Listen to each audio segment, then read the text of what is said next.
Entonces,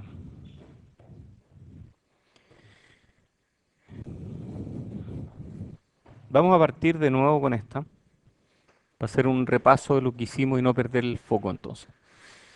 Estábamos hablando de caracterizar la tecnología en términos de esta razón, GM partido por ID, que vimos que era una especie de eficiencia en la transconductancia, o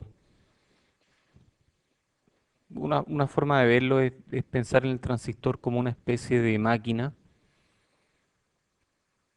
que se alimenta de corriente y entrega transconductancia en función de la corriente de la cual se alimenta. Por supuesto, yo después le meto un voltaje de entrada y esa transconductancia convierte este voltaje en corriente de salida de pequeña señal. Pero en gran señal, yo lo alimento con corriente y me entrega transconductancia. ¿Y cuán bueno es el transistor para para producir transconductancia? Es según este parámetro, cuántos GM es capaz de darme por cada unidad de ID que yo le meto. Entonces, GM partido por ID es una métrica o una medida de cuán eficiente es el transistor en darme transconductancia en función de la corriente con la que yo lo alimento. Ese es el concepto detrás de lo que queremos ver en GM partido por ID.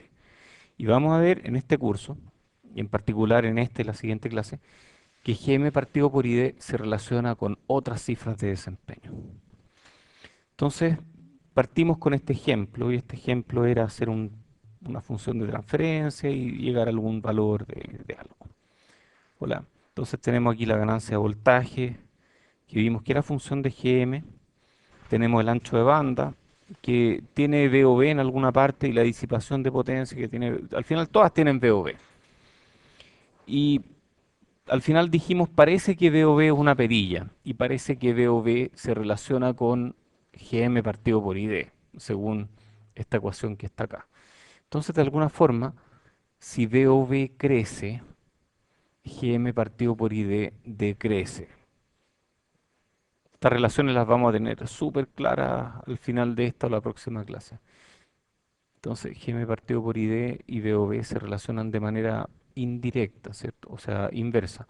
Pero a mí no me interesa que sea... A ver, esto es importante aprendérselo, pero más que esto, me interesa que entiendan lo que significa. Y lo que significa es que cuando VOB crece, o sea, el transistor está más encendido, porque VOB es una medida de cuán arriba de VT está VGS. Entonces, si VGS está muy por encima de VT, VOB es grande. VOB indica el nivel de encendido del transistor. Un transistor que está muy encendido me da baja eficiencia de corriente. O sea, me da poco GM por cada ID de corriente que yo le entrego. Y un transistor que está bien apagado, que está con un VOB súper bajito, cerca del umbral, ¿cierto? O sea, cerca de cero, me da un GM partido por ID muy grande. Y vimos que VOB, por otro lado, ayuda en la velocidad de operación del transistor. Si tenemos un VOB grande, VOB hace que omega t crezca, lo cual significa que tenemos mucho GM por unidad de capacitancia. Eso es una métrica o una medida de cuán rápido es el transistor. Y ahí hay un compromiso. Claramente aquí vemos un compromiso. Este es el análisis gráfico versus VOB. GM partido por ID decrece. Dijimos que este era 2 partido por VOB. Este otro crece con VOB. Dijimos que era esta ecuación. Ojo, aquí grafiqué FT, que es omega t partido por 2pi, ¿cierto? Es omega t partido por 2pi. Ya. Y el producto vimos que es más o menos constante. El producto entre GM partido por ID y FT es constante en teoría. Hablamos del impacto del escalamiento, hablamos de que en general mejora mucho el transistor cuando L mínimo decrece. Y eso se ve aquí, ese L cuadrado. Y vimos un poco más de la frecuencia de tránsito, lo que significa. Es bueno que ustedes hagan este cálculo, que ustedes calculen la frecuencia de tránsito del transistor, para que sepan cómo se hace. Hay que meterle una fuente de corriente en la entrada, asumiendo que esto está en región activa, por supuesto. Si uno le mete una fuente de corriente en la entrada, calcula la corriente de salida y calcula la frecuencia a la cual estas dos son iguales, sale en dos pasos. Entonces, la frecuencia de tránsito es la frecuencia para la cual el transistor tiene una ganancia de corriente unitaria. Ya, pues. Después hablamos de la ganancia intrínseca, que es el producto Gm por RO de un transistor. Y vimos que un transistor no nos puede dar una ganancia mayor que la ganancia intrínseca. O sea, el límite, cuando la carga es infinita, una fuente de corriente infinita, en ese límite tenemos que la ganancia va a ser Gm por RO. Entonces GM-RO nos indica de alguna forma la ganancia máxima que le podemos sacar a un transistor. Y aquí hay cifras de mérito o cifras de desempeño. Está la eficiencia corriente, que es Gm partido por ID. Está la frecuencia de tránsito, que mide cuán rápido anda un transistor, y mide Gm partido por Cgs. Una forma de mirar esto es decir que Gm es lo que permite que algo se mueva en el transistor. Y Cgs es lo que impide que algo se mueva, ¿cierto? Queremos mover un voltaje y Cgs lo hace más lento y Gm en cambio lo hace más rápido. Entonces es como eso. Por eso una medida de la velocidad. Y la ganancia intrínseca, ya vimos por qué. Y esta columna, la columna de la derecha, es para el caso de MOSFETs. Esto en general, la columna del medio, es para cualquier dispositivo. Y en particular para MOSFETs, con el modelo fácil que hemos visto hasta ahora, se calculan de esta forma. Y cualquier dispositivo de cualquier tecnología puede ser caracterizado de acuerdo a estas cifras de desempeño. Nosotros aquí a la derecha tenemos las ecuaciones para el MOSFET. Entonces, ¿cuán buenas son estas ecuaciones? Y vimos que no son tan buenas. Si hacemos el gráfico de Gm partido por ID, vimos que daba súper corrido. Y tenemos algunas nociones de por qué. Sabemos que existen tres regiones, una de inversión fuerte, que el transistor está bien encendido, una de inversión moderada, en que el transistor está moderadamente encendido, y una de subumbral, en que el transistor está prácticamente apagado y aún así lo podemos ocupar.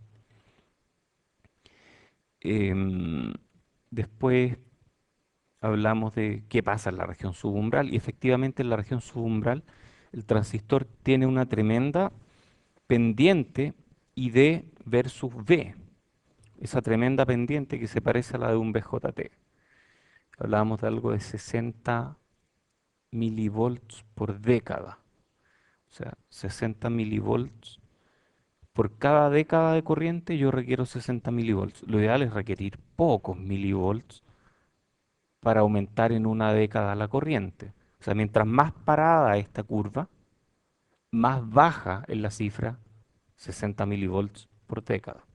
El límite teórico a temperatura ambiente para un BJT es 60 milivolts por década.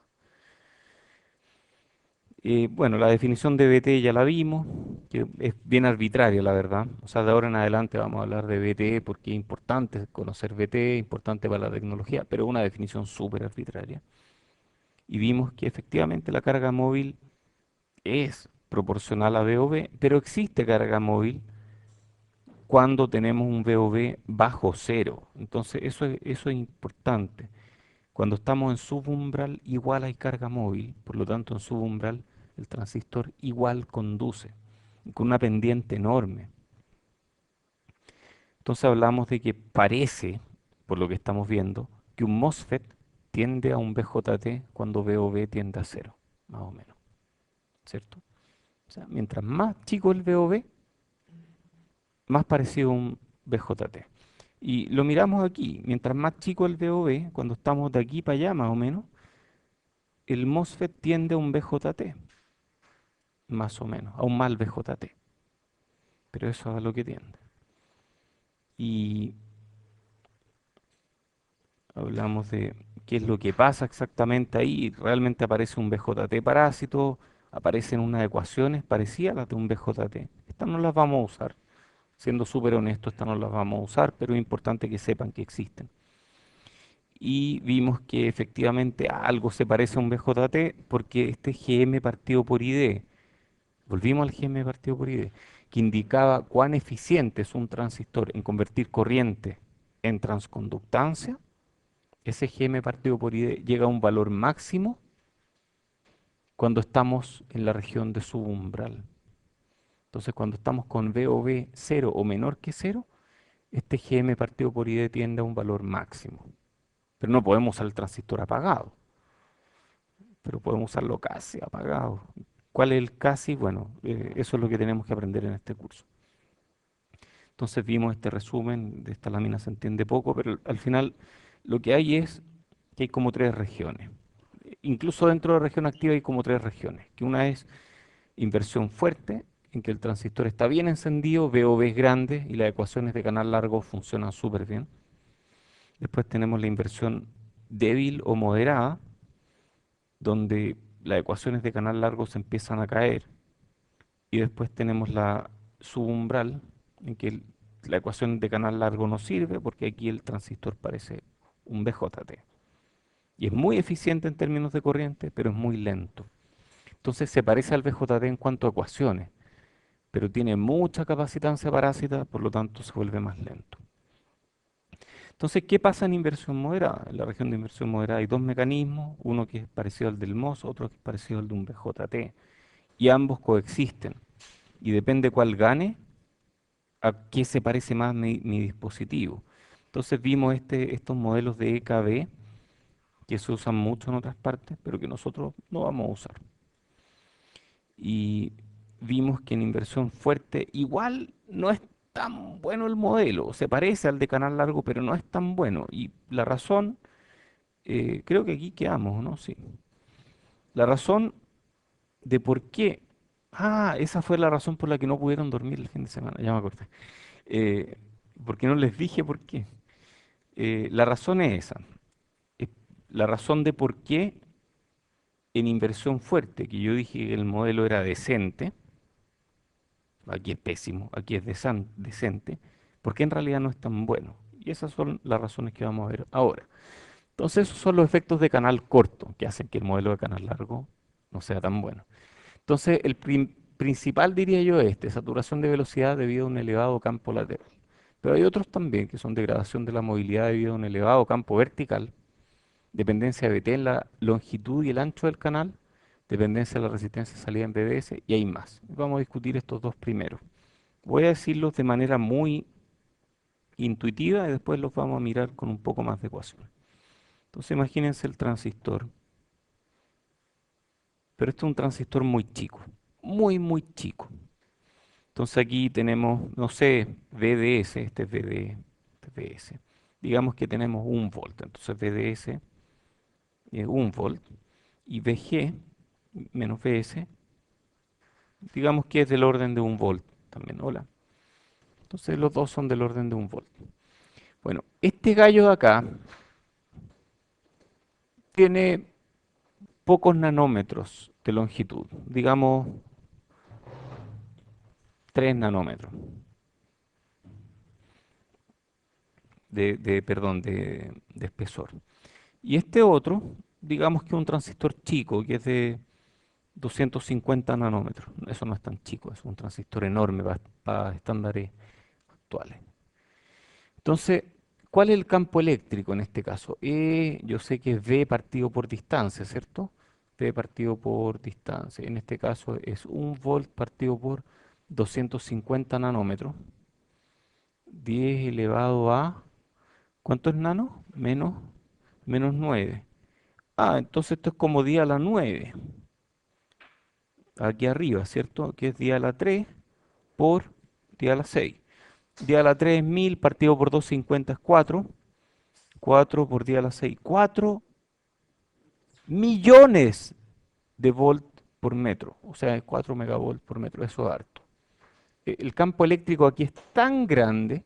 Nosotros habíamos asumido originalmente que los portadores de carga se mueven con una velocidad que es proporcional al campo eléctrico. El problema es que el campo eléctrico es tan grande que esa ecuación ya no funciona.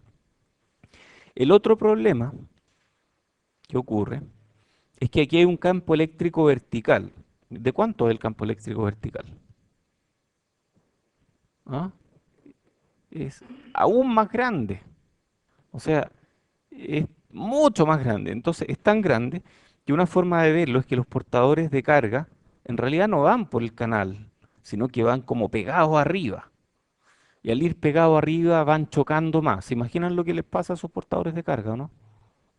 Se vuelven más lentos. No, no pueden andar tan rápido porque van pegados arriba, pues están siendo atraídos hacia arriba. Entonces los campos eléctricos grandes degradan algo, ¿cierto? Si el campo eléctrico vertical degrada la movilidad, el campo eléctrico horizontal también, pero debido a otro efecto, satura la velocidad.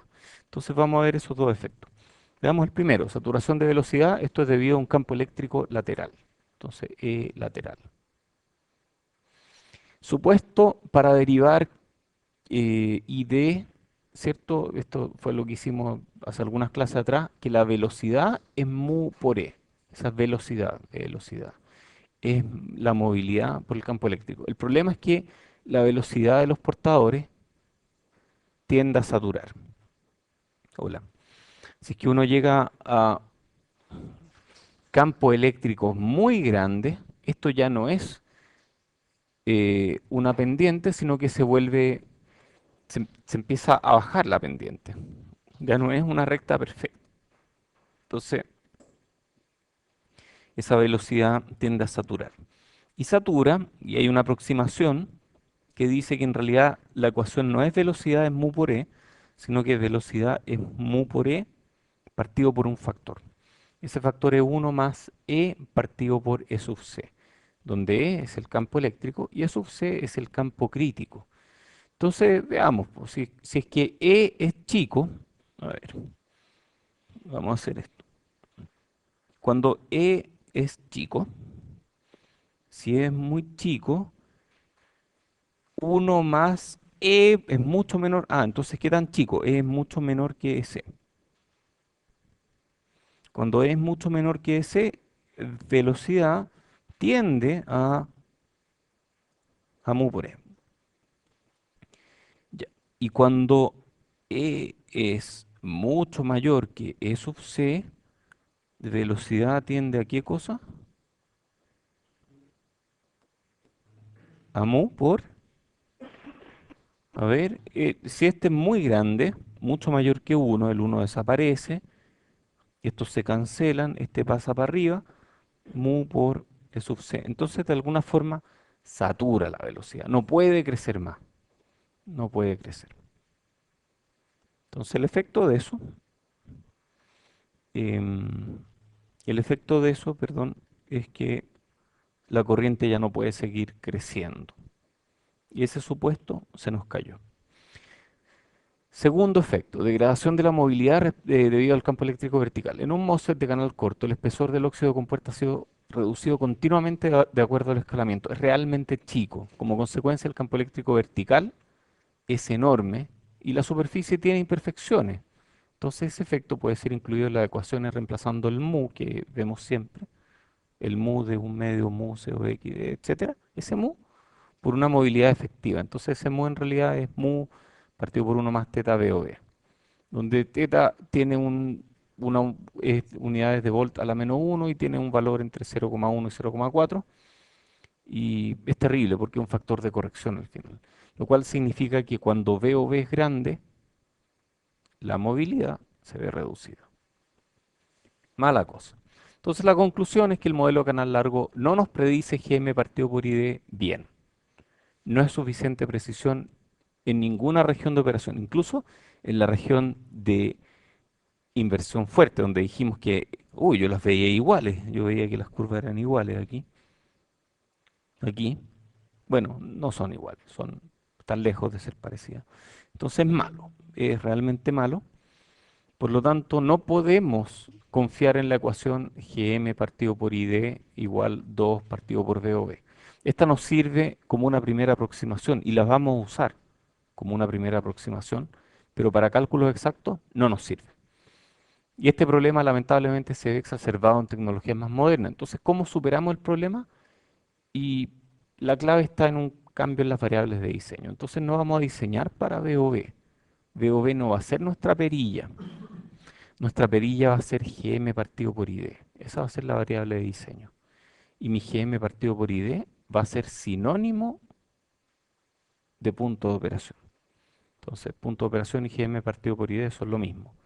GM partido por ID va a implicar FT y va a implicar ganancia intrínseca. Entonces, yo voy a diseñar mi transistor en un circuito, digamos que tiene muchos transistores, voy a agarrar cada uno de ellos y a cada uno de ellos le voy a asignar un GM partido por ID. Y ese GM partido por ID de ese transistor va a implicar que ese transistor va a tener un cierto omega T, va a implicar que ese transistor va a tener un cierto AB, ganancia intrínseca, y estos yo los puedo calcular a partir de GM partido por ID usando SPICE. Entonces SPICE va a ser el nexo entre el GM partido por ID que yo quiero y el omega T o el AB resultante. Vamos a verlo con más detalle. Esto toma algo de tiempo en entenderlo bien. Bueno, ¿cómo lo hace SPICE para tener modelos tan precisos? Porque aquí lo que estamos diciendo es que SPICE nos va a ayudar a hacer los cálculos, porque parece que SPICE es más preciso que estas ecuaciones. ¿Cómo lo hace SPICE? Fuerza bruta, esencialmente. Son cientos de parámetros para tener modelos más precisos. Este es un modelo, este es el típico que yo les entrego, este es el archivo de tecnología. Y este tiene pocos parámetros. A ver, contémoslo. Son del orden de 1, 2, 3 columnas por 1, 2, 3, 4, 5, 6, 7, 8, 9, 10. Aquí hay 10, hay de 20, 35 por 3. Estamos hablando del orden de 100 parámetros aquí. Del orden de 100 parámetros. Los dispositivos más nuevos tienen modelos BSIM 4 que tienen cientos o incluso miles de parámetros. Son terribles, son modelos tan complicados que el fabricante, de hecho, imagínense esto,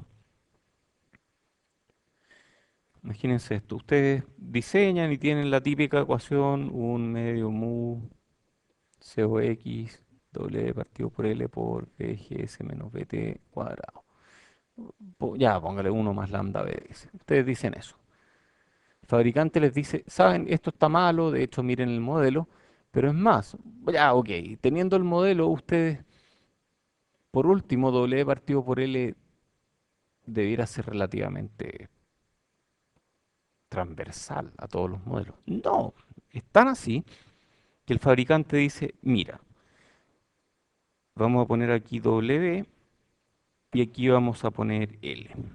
Entonces, si W, por ejemplo, es 0.18 hasta 0.36 y si L va entre 0.18 y 0.36 micrómetros, tú usas este modelo 1. Si W está entre 0.36 y 0.54 micrómetros y L está entre... y así. O sea, hay realmente modelos incluso según qué W y qué L yo uso. Entonces, y cada uno de estos tiene cientos de parámetros. Entonces, modelo uno, modelo 2 y estos se llaman modelos que están binned o como encasillados. Uno tiene varios casilleros y uno elige el modelo según el ancho y el largo del transistor que uno quiere usar. Entonces, al final, SPICE usa fuerza bruta para tener modelos más precisos. Entonces olvídense, esto de extraer mu, lambda, FTH directamente del modelo es imposible, eso es algo que nadie hace. A lo más, si quieren, así una primera aproximación, uno obtiene estos valores, pero no confía en ellos. Uno, para hacer una primera aproximación de qué orden de magnitud de corriente necesito, uno puede usar mu, lambda, VTH. COX. De otra forma, COX es bastante preciso, pero los demás son terribles. Entonces, uno no usa eso, a menos que sea para una primera aproximación. Y de ahí en adelante, SPICE es el que hace la pega. ¿Cómo simulamos FT? Porque ya, ok, nosotros hicimos una simulación, llegamos a esta conclusión, de haber simulado GM partido por ID, ¿se acuerdan? Simulamos GM partido por ID y dijimos era malo. ¿Cómo fue que lo simulamos? Uy, ya se me olvidó. Ah, parece que le pedimos a Spice unos puntos OP. Claro, eso fue lo que hicimos. Y con puros puntos OP terminamos calculando GM, terminamos ID, y diferentes GMs partido por ID en función de diferentes VOB. Eso fue lo que hicimos. Bueno, hagamos lo mismo ahora para FT. Entonces, hacemos lo mismo. Ponemos un transistor de un cierto ancho, W, de un cierto L, y aplicamos un Vin variable y aplicamos un VDD constante. Entonces, a medida que cambiamos Vin, cambia VOB, asumiendo VT constante, y al ir cambiando VOB, vamos cambiando FT, entonces podemos graficar FT en función de VOB. Y FT nosotros lo habíamos definido como, en realidad habíamos definido omega T como, ¿cuánto era? GM partido por ¿cuánto? CGS.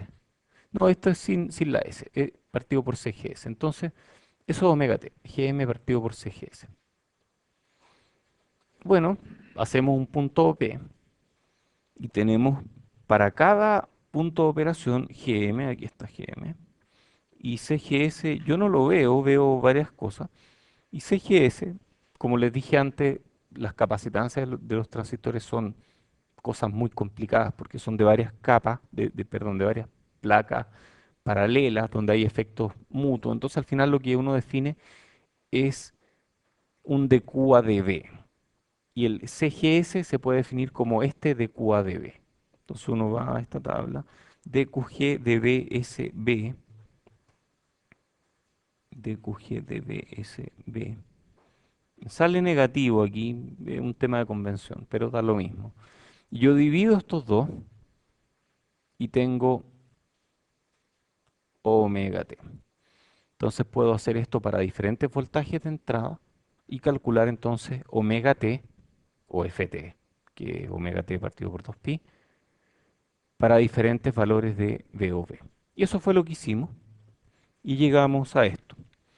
Entonces, nuestra teoría nos decía que ft crecía con VOV de manera lineal.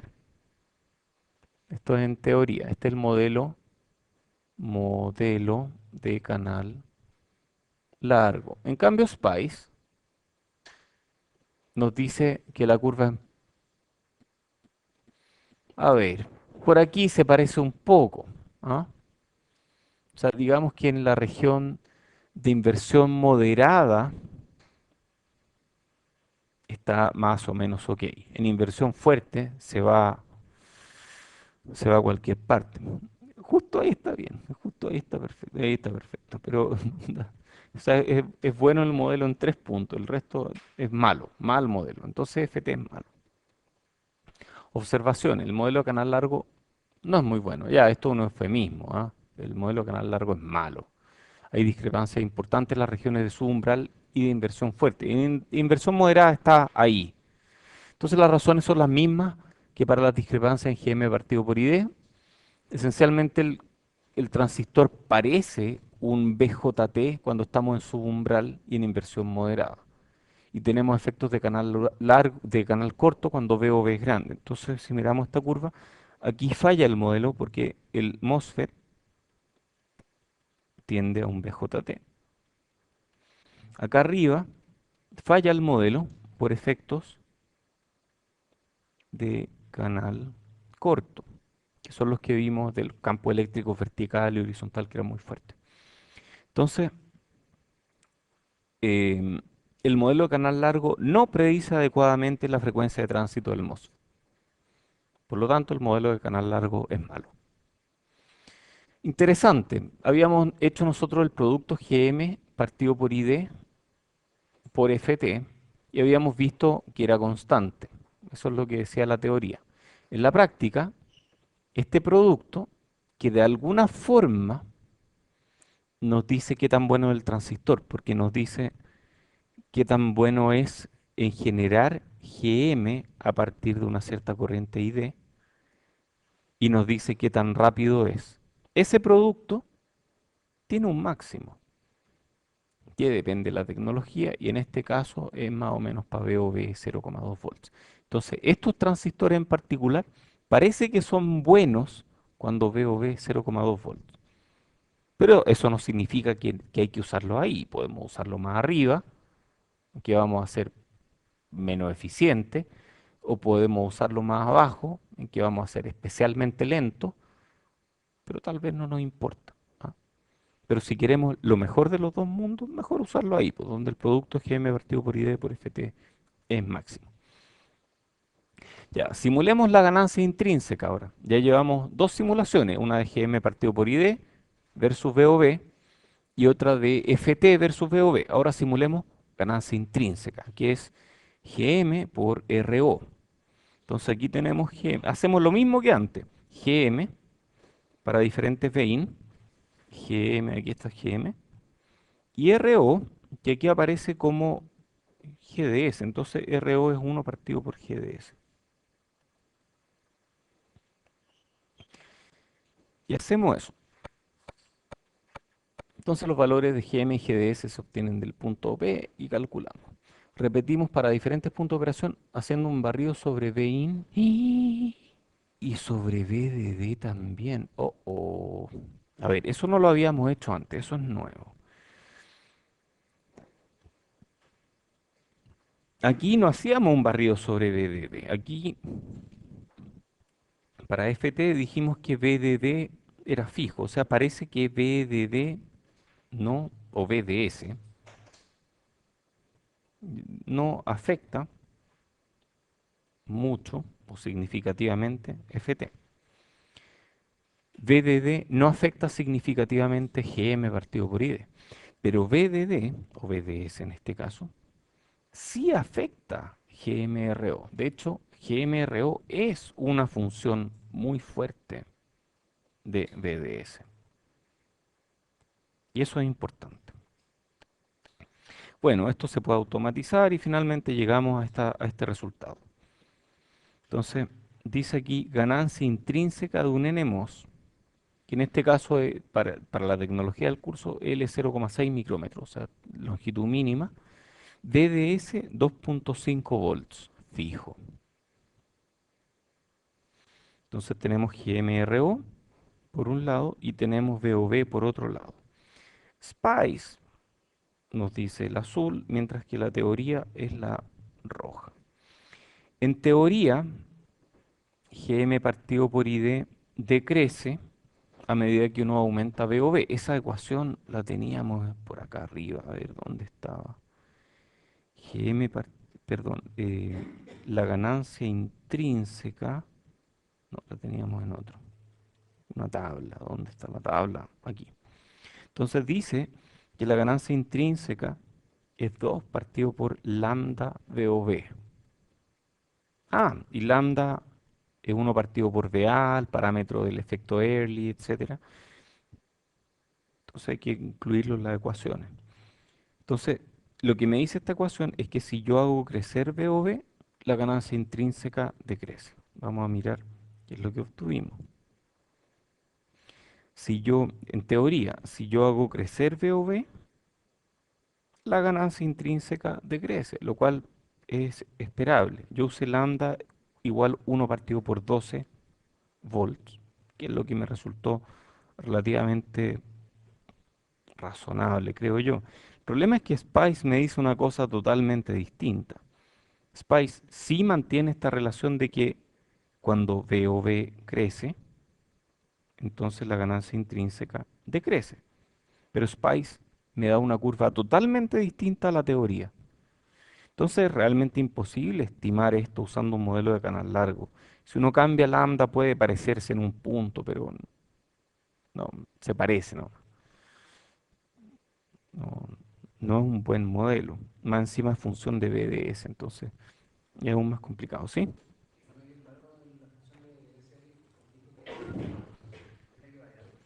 Es función de BDS. Lo vamos a ver con más detalle después. Y efectivamente es función de BDS, pero una forma de entenderlo es que la ganancia intrínseca es GM por RO. ¿cierto? Y RO es, em, RO es función de la pendiente de ID versus BDS. Y RO depende de esa pendiente. Bueno, esa pendiente cambia con BDS, porque si estoy muy abajo en las curvas, la pendiente es muy grande, por lo tanto RO es chica. Entonces hay un óptimo y después empeora. Entonces, realmente RO es una función fuerte de BDS. Es un hecho. Ya, miremos la misma curva, pero para canal largo, L 2,4 micrómetros. O sea, este 6 veces longitud. No, ¿cuántas veces? El otro era 0,6. Ah, este es 4 veces la longitud mínima. Entonces, L es 4 veces L mínimo. Para BDS 2,5 volts. Y aquí sí se parecen harto más. Yo aquí usé lambda igual 1 partido por 80 volts. Entonces aquí se parecen mucho más en esta región, digamos, de inversión fuerte. Pero en inversión moderada dejan de parecerse, porque mi modelo teórico predice una ganancia intrínseca enorme, cuando en realidad la ganancia intrínseca llega a un límite y después empeora. Entonces, es súper difícil si uno no tiene un SPICE, calcular la ganancia intrínseca. Bueno, ahora respondiendo un poco a tu pregunta, ¿por qué BDS afecta a la ganancia intrínseca, GM partido por GDS o GM por RO? El modelo de canal largo considera GM y GDS independientes de BDS, de hecho en la ecuación no aparece BDS. Siempre por supuesto que estemos en región activa. Pero eso no es cierto, porque en dispositivos modernos GDS sí depende de BDS, especialmente en dispositivos cortos. Cuando tenemos L igual 0,6 micrómetros, o sea, este es un dispositivo corto, vemos que estas son las curvas ID versus VDS del transistor. Y yo sé que RO es uno partido por la pendiente, o GDS es la pendiente. Entonces GDS aquí es muy grande, GDS aquí es muy chico, y luego GDS aquí es grande, en función de VDS. Mientras que en un transistor de canal largo, 10 veces la longitud mínima, estas curvas son mucho más planas, lo cual significa que GDS es mucho más parejo, se mueve en un rango mucho menor. Si nosotros simulamos la ganancia intrínseca, o sea, aquí estamos simulando GM por RO, en función de BDS, dejando todo lo demás constante, para un GM partido por ID de 10 milisiemens por miliamper, vemos que la ganancia intrínseca pasa por tremendo rango, según BDS, y tiene un máximo por aquí más o menos, pero cambia un montón. Aquí vemos que para BDS pequeño de 0,5, estamos hablando de GMRO muy chico. Para BDS muy grande, también GMRO es chico. Y hay una región en que GMRO es bastante grande. Entonces, no sé, pues, si queremos que sea mayor que 50, tenemos que operar con BDS mayor que 1 volt y menor que 4,5 volts. Y eso nos define de alguna forma el rango de operación. Entonces vemos que efectivamente para VDS pequeños la pendiente es mala. Para VDS grande la pendiente es mala. Para VDS intermedios la pendiente es buena. Entonces queremos usar un VDS intermedio. Entonces algunas observaciones que salen de aquí. GM partido por GDS es muy dependiente de BDS, sobre todo debido a GDS. GM cambia poco con BDS, GDS cambia mucho con BDS. Existe una transición gradual de triodo a región activa. El modelo de canal largo predice un cambio abrupto, ¿cierto? Cuando pasamos de región de triodo a activa, en la práctica hay un cambio gradual y típicamente, y esta es una ecuación importante que sale de la física de semiconductores, necesitamos que BDS sea mayor que B o B más 4KT partido por Q para tener una ganancia intrínseca decente, más que moderada, decente, digamos aquí, decente. Entonces, ¿cuánto es 4KT partido por Q? ¿Ah?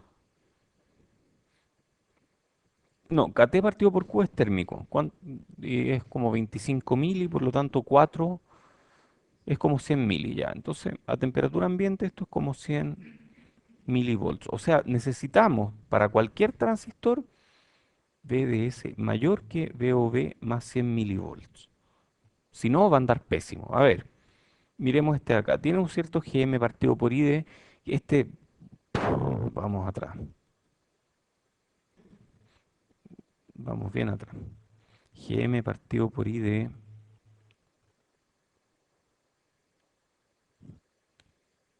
de 10. ¿Ah? Lo cual significa que VOB va a estar en torno a 0.25 volts, más o menos. ¿De acuerdo? Entonces, según esta ecuación, que acabamos de ver acá, si GM partido por ID es 10, entonces VOB es como 0.25 volts. Entonces yo necesito VDS mayor que 0.25 más 100 mil, ¿y cuánto es? 0.35 volts. ¿Sí? ¿Está bien o no? Entonces 0.35 está por ahí más o menos. De ahí para arriba. ¿Ah? De ahí para abajo es muy mala la ganancia. Eso es lo que nos está diciendo esta ecuación. Entonces, aunque estemos en región activa y aunque tengamos VDS mayor que VOE, porque eso es lo que nos dice la ecuación de región activa, VDS mayor que VOB, ¿cierto? VDS tiene que ser mayor que VOB. Bueno, ahora le agregamos otro término. VDS tiene que ser mayor que VOB más 100 milivolts para que el transistor tenga una ganancia decente. Entonces cuenten al menos 100 milivolts. Y esto, lo peor es que esta no escala con la tecnología. Esta de aquí no escala mucho con tecnología. Entonces VOB puede ser muy chico, pero ese 4KT partido por Q es inevitable. Cuando VDS es muy alto, o sea, cuando estamos en esta zona de acá, muy alto, cuando VDS es muy alto, GDS aumenta mucho, RO y AB bajan debido a SCBE, efecto de cuerpo inducido por corriente de sustrato, o Substrate Current Body Effect, que es muy dependiente de la tecnología, es complicado, yo de esto sé muy poco y eso es materia de otros cursos, entonces realmente no vamos a verlo en este curso. Entonces, vemos además que GDS es súper no lineal. Nosotros habíamos usado originalmente esta idea del efecto Early, entonces habíamos dicho que estas curvas se parecían a curvas que se intersectaban o intersecaban en un punto por allá. Entonces eran como eso, ¿cierto? Bueno, en la práctica eso no se aplica, porque si tratamos de aplicarlo, a ver, tiremos la tangente aquí, po. No sé, la tiro ahí o tiro la tangente ahí, o dónde, ya, ok, tirémosla ahí, pero aún así la intersección no ocurre en un punto muy fácil de ver. Entonces esto del efecto Early realmente no sirve. Esta no linealidad es horrible, añade términos no lineales a la ecuación de transferencia que produce distorsión. Entonces, hacer diseño con ecuaciones de canal largo es malo. Entonces, ¿por qué seguimos usando el modelo de canal largo? Esa es la conclusión de esta clase. Hemos visto que el modelo de canal largo no predice de manera precisa el comportamiento de un MOS moderno. No hay ninguna expresión simple que me vincule de manera precisa GM partido por ID, FT y GM partido por GDS según los parámetros de canal largo como VOV. No hay ninguna expresión. VOV tampoco predice cuándo pasamos a región activa, ese VDS o, o V de saturación, debido a que la transición es gradual. Entonces en este curso vamos a usar el modelo de canal largo como una referencia, para entender tendencias, proporcionalidades, para saber qué crece cuando yo achico algo, etcétera. Es para para saber, como dice aquí, tendencias. En cambio, para diseño, vamos a buscar otra solución. Y esa otra solución es la que vamos a ver en las láminas que vienen ahora. Entonces, la conclusión, las únicas variables que nos importan son GM partido por ID, FT y GM partido por GDS. ¿Cómo las calculamos? SPICE. Entonces, vuelvo acá atrás a estas láminas de acá. ¿Cuáles eran? Esta. Lo único que me interesa de mi transistor es cuántos GM me da por unidad de corriente, cuántos GM me da para un CGS dado y cuánta ganancia intrínseca tengo. Y eso son modelos de pequeña señal. ¿Cómo calculo estos? Bueno, hay una forma de calcularlos con ecuaciones de gran canal, que son las que están aquí, y que las vamos a usar muy poco para saber tendencia. En la práctica vamos a agregar una columna extra aquí que no es con ecuaciones, sino que es con SPICE. SPICE nos va a ayudar a calcular esto. Entonces, esta columna es solo una referencia para hacer estos cálculos. En la práctica vamos a usar SPICE. Entonces vamos a usar tablas producidas por SPICE. Uh, ya vamos a ver las tablas producidas por SPICE. ¿Hay preguntas de esto, no? Sí, Rodolfo.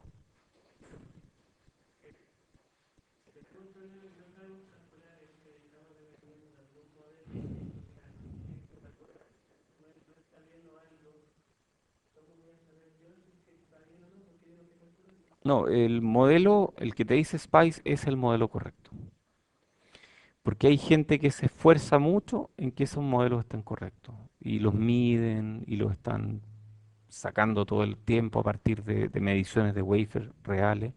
Entonces esos modelos son la verdad. ¿De acuerdo? Eh, y son bastante buenos, son realmente buenos y te predicen bastante bien qué es lo que va a ocurrir. Entonces tú puedes confiar en esos modelos. Si el modelo está malo, no hay nada que hacer. No podemos diseñar. Con modelos malos no podemos diseñar. Bueno, vamos a esta clase que es posiblemente la clase más importante de esta primera parte del curso, donde estamos haciendo una especie de repaso de electrónica, pero con un poco más cuidado sobre detalles que antes habíamos pasado un poco por alto. Entonces vamos a hacer esto que es diseño basado en GM partido por ID. Hay lecturas complementarias. Está esta, que es el paper que dio inicio a esta metodología de diseño, que es una metodología de diseño basada en GM partido por ID para el diseño de circuito analógico CMOS. Fue escrito por Fernando Silveira y otros dos. Fernando Silveira es uruguayo, es amigo mío, ha estado aquí en Chile. Él hizo su doctorado o su máster, creo, en ese tiempo, en Europa. Creo que él estaba supervisado por Flandré, que es uno de los autores de este paper.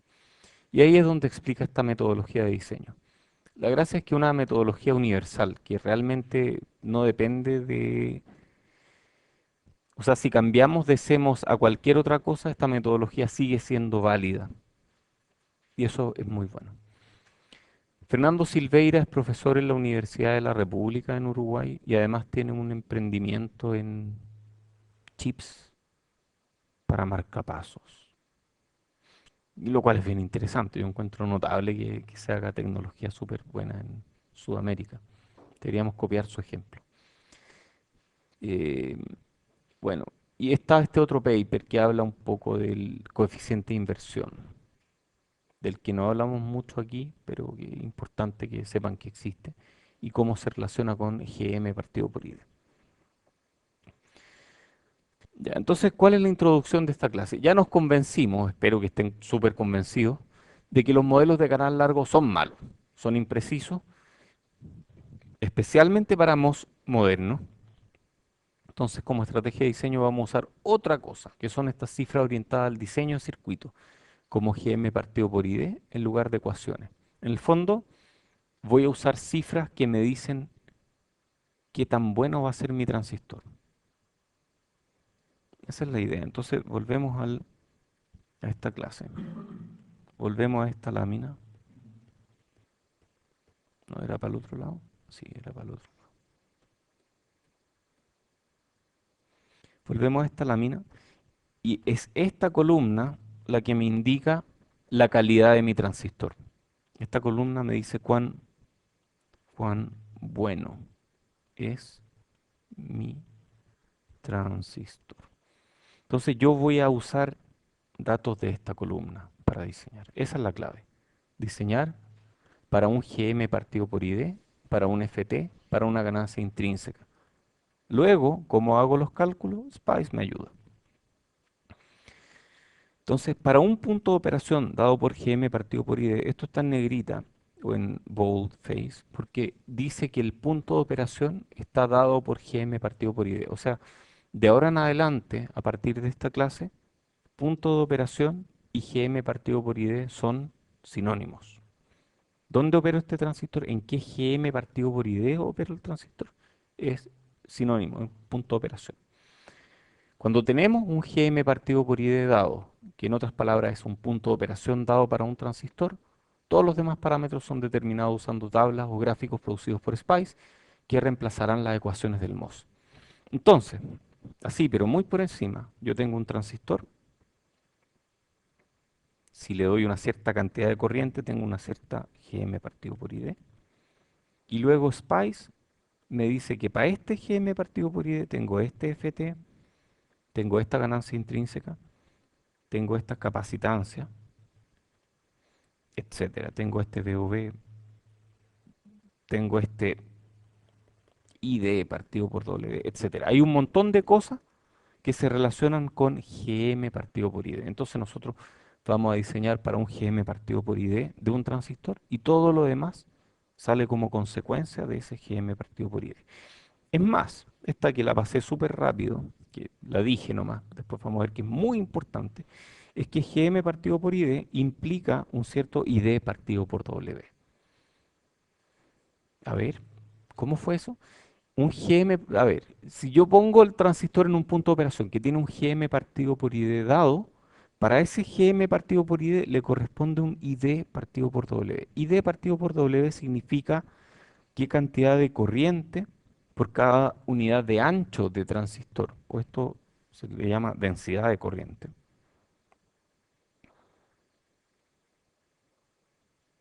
Entonces yo, a partir de GM partido por ID, tengo un ID partido por W. Si yo además tengo la corriente I sub D, puedo calcular el W.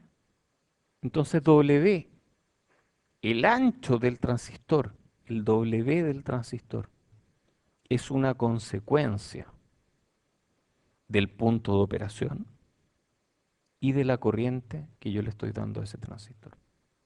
Qué loco. O sea, el ancho no es una variable de diseño. Yo no diseño para un ancho dado. Yo diseño para un GM partido por ID dado, que implica, a través de una corriente dada, un ancho de transistor. Entonces el ancho es una consecuencia del punto de operación y no una variable de diseño, porque el ancho del transistor no me especifica qué tan bueno es el transistor. En cambio, el GM partido por ID sí me especifica qué tan bueno es el transistor. Entonces yo voy a diseñar considerando lo bueno que es mi transistor según su GM partido por ID. Y eso me va a implicar un ancho. Es como la forma correcta de diseñar.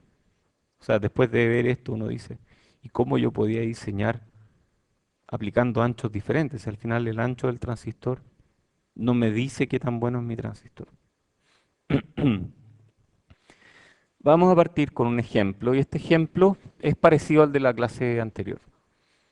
Nuevamente tenemos este circuito que es totalmente académico, una configuración CS, pero digo totalmente académico porque tenemos algo que se encarga de la polarización DC y encima de eso montamos nuestra fuente de señal.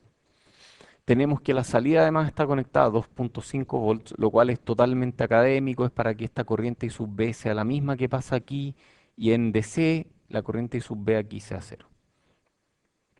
Y tenemos aquí una resistencia de carga y una capacitancia de carga. Entonces tenemos algunas especificaciones. Queremos que la ganancia de C sea -2. Es un ejemplo académico. Hay circuitos en la práctica que requieren una ganancia de C que sea exactamente 2, pero da lo mismo, no nos vamos a meter en eso. Esta no es la forma, esta es la peor forma de hacer una ganancia igual a -2. ¿Ah? Pero da lo mismo, este es un ejemplo académico, lo vamos a estudiar como tal. Queremos que la corriente sea menor que 4 miliamperes. 4 miliamperes es mucha corriente. Oh, no importa, es un ejemplo académico. Queremos que la frecuencia de -3 decibeles sea 100 megahertz. Entonces queremos que esta cosa sea capaz de operar hasta 100 megahertz. Y de ahí para adelante empieza a caer la respuesta. Y con una capacitancia de carga de 10 picofarad, que es enorme. 10 picofarad para un circuito integrado es mucho. Y bueno, una de las condiciones que nos vamos a poner para tener de dónde agarrar, ¿no? Es minimizar el área del transistor. Y eso significa hacer L igual a L mínimo y W lo más chico posible. Insisto, esto no es un ejemplo práctico, pero al menos nos va a ayudar a tener una idea. Entonces la frecuencia de -3 decibeles, en este caso, uy, hagámoslo, porque si no, ¿cómo vamos a llegar a eso? Entonces en pequeña señal esta cosa va a ser, tengo VI. Ya, ¿me ayudan con el modelo de pequeña señal o no? Entonces tengo aquí VI, luego mi transistor,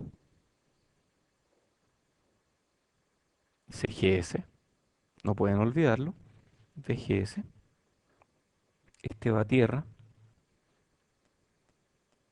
aquí tenemos GM-VGS, aquí tenemos RO, RL y CL. Entonces, a partir de este modelo, yo veo quién me limita el ancho de banda, ¿o no? Pregunta, aquí, ¿me limita alguien el ancho de banda? Ahí sí, ahí lo limita. Depende, ahí hay dos polos, uno de esos va a ser dominante. Pero aquí, tal cual como está en este ejemplo académico que tiene resistencia cero aquí, este lado no limita el ancho de banda. Entonces el ancho de banda está limitado a la salida. Probablemente el ancho de banda, o sea, si yo apago la fuente en la entrada, etcétera, calculo el polo, el polo va a estar en -1 partido por la constante de tiempo, CL, por el R que ve ese CL, ¿cierto? ¿Y cuál es el R? Esa va a ser, ¿cierto? Ya, y típicamente vamos a ver que para lograr esta ganancia de -2, probablemente el RL va a ser muy chico en comparación con el RO, entonces esto va a tender a -1 partido por RLCL. Entonces, la frecuencia de -3 decibeles es 1 partido por 2 pi RLCL, según lo que acabamos de mirar, y queremos que eso sea 100 mega. Dado que ya tenemos CL, porque me lo dieron aquí, yo puedo despejar RL. Y RL me dio 159 ohm, y yo después compruebo que efectivamente 159 ohm es mucho más chico que cualquier RO de cualquier transistor, porque los RO de los transistores son del orden de kilos, cientos de kilos y mega ohm. Entonces estamos bien. Después ADC va a ser GMRL, el RO quedó fuera porque el RO es mucho, mucho más grande que RL.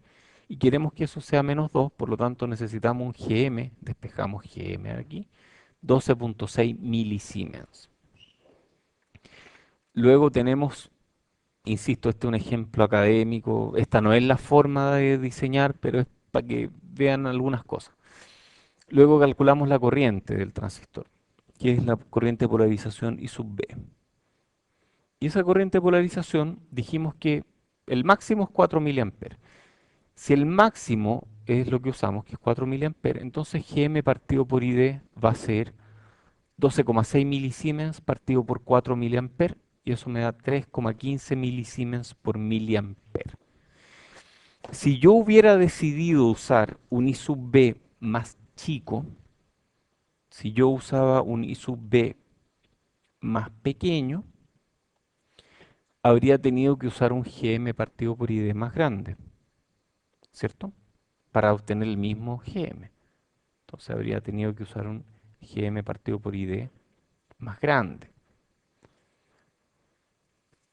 Si hubiera usado un GM partido por ID más grande, eso implicaba usar transistores más grandes. Y esto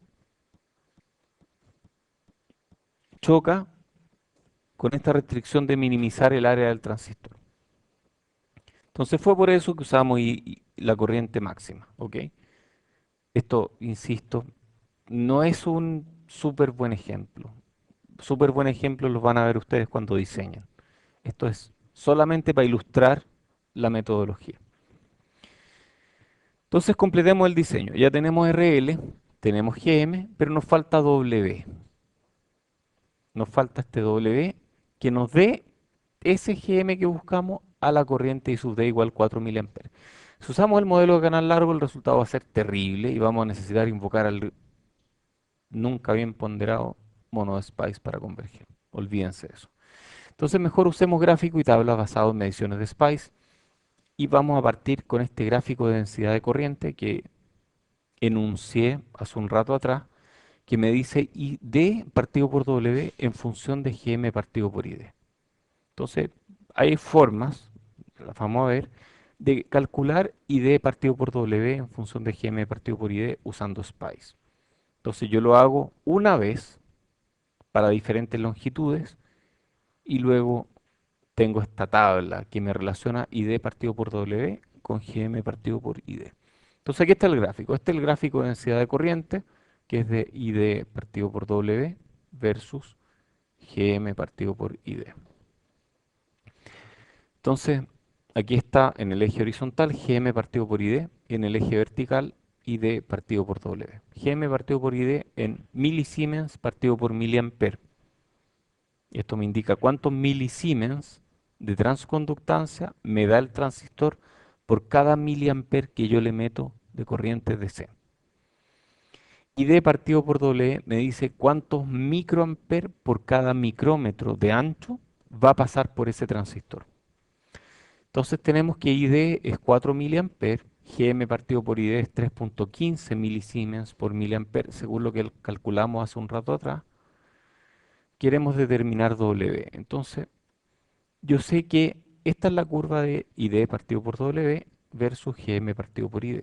Entonces, para este GM partido por ID de 3,15 milisiemens, mi curva me dice que el ID partido por W es 25,41 microamperes por cada micrómetro de ancho. Entonces, en un micrómetro hay 25 microamperes. ¿Cómo saco W después? Bueno, yo sé que ID partido por W es 25,41 microamperes partido por micrómetro, ¿cierto? Yo podría despejar idea, perdón, W a partir de esto, o me falta algún dato. ¿Ah? Tengo ID, ¿cierto?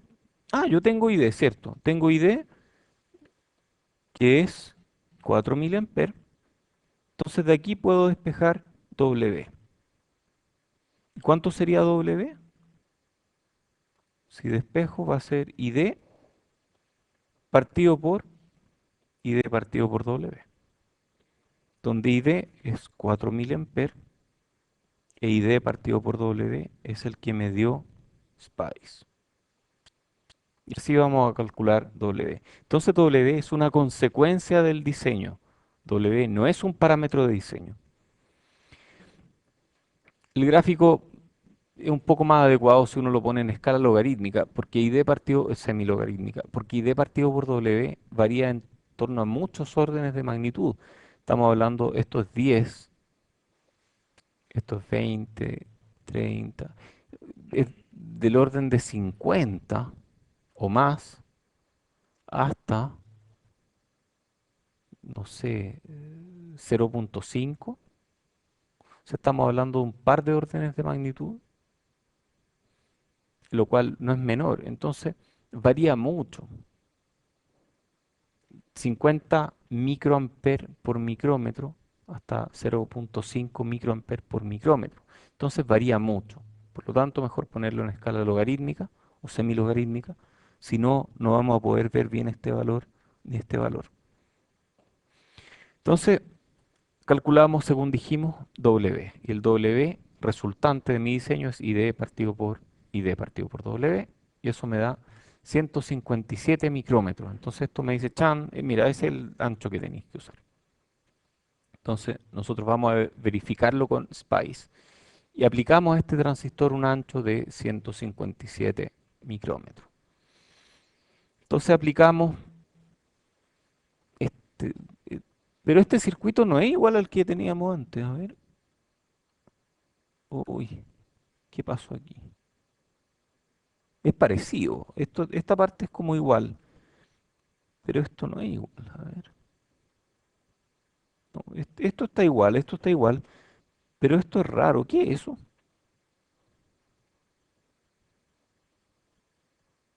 Ay, se me quedaron mis apuntes, no tengo idea qué es eso. Ajá, a ver, ¿qué será esto? Me dicen aquí que puede ser un transistor, es un transistor conectado como diodo. ¿Y qué hace un transistor conectado como diodo? Ok, pero más que eso, imagínense que esto es un espejo de corriente. Esto es como un espejo de corriente donde además le estoy montando una señal DC. A ver, un transistor conectado como diodo, una forma de verlo es como una especie de fuente de voltaje, porque este tiene un voltaje que es función de esta corriente. Entonces, una fuente de VGS, me da un VGS. Y tiene además una impedancia en serie. ¿Cuál es la impedancia de este transistor conectado como diodo?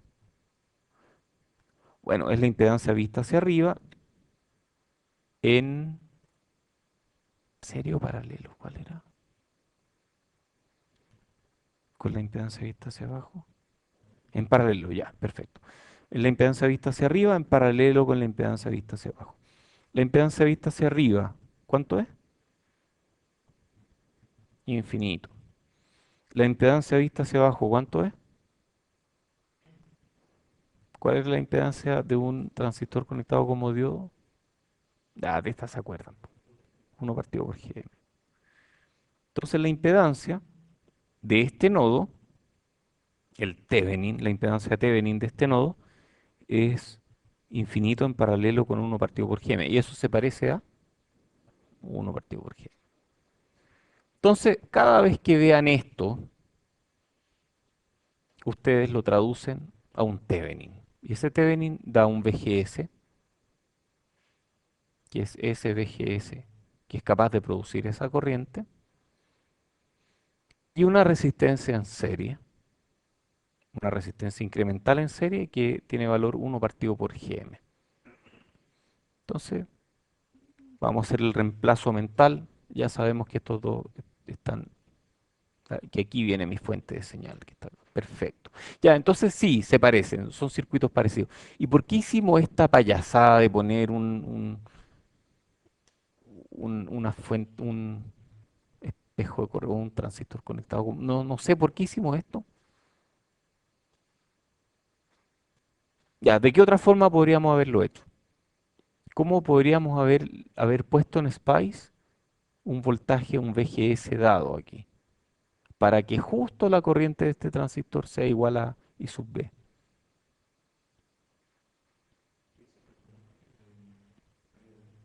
Desde un divisor de corriente, de voltaje. Ah, aquí dices tú así. Podríamos haber hecho eso, pero ¿en qué punto habrías puesto ese divisor de voltaje? No sabemos, porque no. En cambio, esto de aquí hace el cálculo de cuánto debe ser ese VGS para que por aquí circule esta corriente I sub B. ¿Preguntas de esto? Clarísimo, ¿no? No tanto. ¿Quiénes creen que lo entienden? ¿Quiénes creen que no lo entienden? ¿Quiénes no saben si lo entienden o no lo entienden? A ver, cuando hay algo que no saben si entienden o no, lo mejor es tratar de hacerlo uno. Tratemos de hacerlo.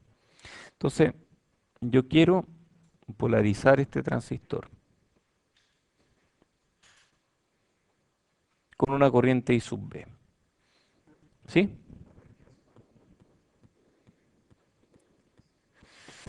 No, dije esto es un ejemplo académico, esto no está bien, esto está pésimo. Después vamos a ver cómo hacer.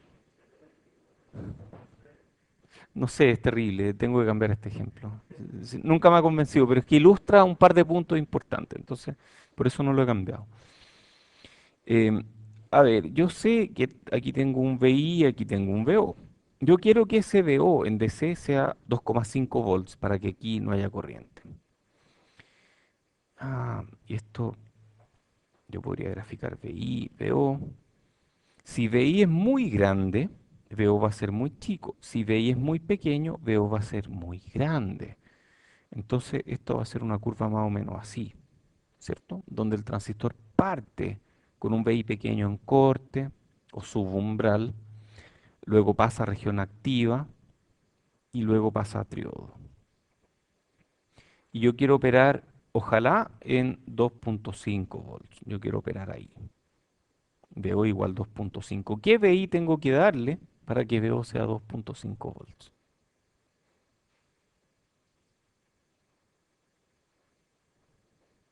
Ni idea, realmente no sé. ¿Alguien sabe? Ni idea. ¿Será un volt? Puede ser. ¿Será 1,5 volts? Puede ser. Realmente no sé. Entonces, para hacer el cálculo de ese valor de VGS necesario para que haya aquí una corriente tal que la salida sea 2,5 volts, yo pongo este circuito.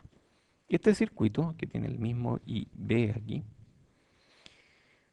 produce un VGS que es el necesario para que aquí haya em, la misma corriente. Y entonces con este yo genero VGS y ese VGS se lo sumo a VI y finalmente tengo lo que estaba buscando, más o menos. Ahora sí, ¿mejoró o no? ¿Sí? ¿Mejor? ¿No están muy convencidos todavía? Vamos a intentarlo de otra forma. Déjenme ver. ¿Ah? Sí, la fuente AC va a variar aquí y va a producir cambios aquí y efectivamente ahí tienes ganancia, que es lo que queremos de este circuito. Ya. Em, a ver, ¿cómo normalmente, cómo hacemos para polarizar un circuito en un punto de operación dado?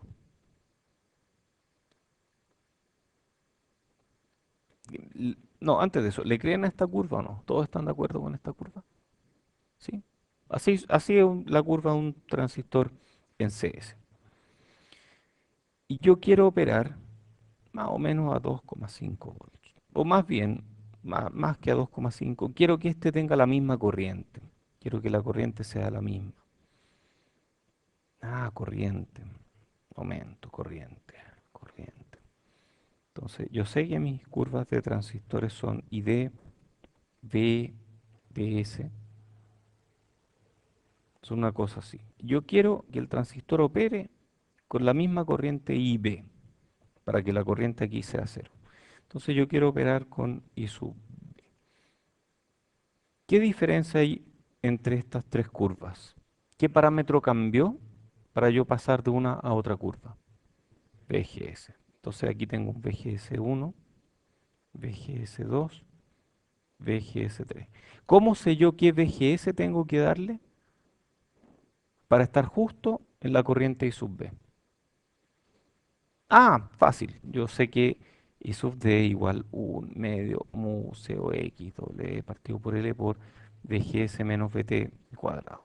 Y de aquí yo puedo calcular para este I sub B, puedo calcular VGS. ¿Todos de acuerdo, no? No, son malos los modelos, son pésimos, esta no nos sirve. Entonces, ¿qué hacemos? para calcular el VGS necesario para llegar hasta S I sub B. Pidámosle a Spice que lo haga. Entonces le decimos a Spice, mira, cada vez que yo pongo un transistor conectado como diodo, en ese transistor va a aparecer el VGS necesario para que la corriente en ese transistor sea la misma que le estoy forzando. Entonces, con esto, que es una especie de mitad de espejo de corriente, porque es como la mitad de un espejo de corriente, yo puedo hacer el cálculo. Este transistor me está haciendo el cálculo de qué VGS necesito para tener esta corriente I sub B aquí. Si aquí yo hubiera tenido otra corriente I sub cualquier cosa, me calcula el VGS para esa corriente. Dado que le puse I sub B, me calcula el VGS para ese I sub B. Entonces tengo el VGS. Ah, y dijimos que esto que está en el cuadrado es lo mismo que esto que está acá. Entonces realmente lo que estoy haciendo aquí es aplicar el VGS necesario para que este transistor tenga una corriente I sub B dada. ¿Sí?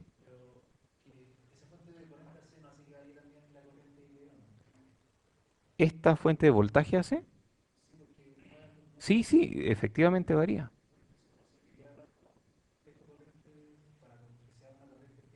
No, no es fija.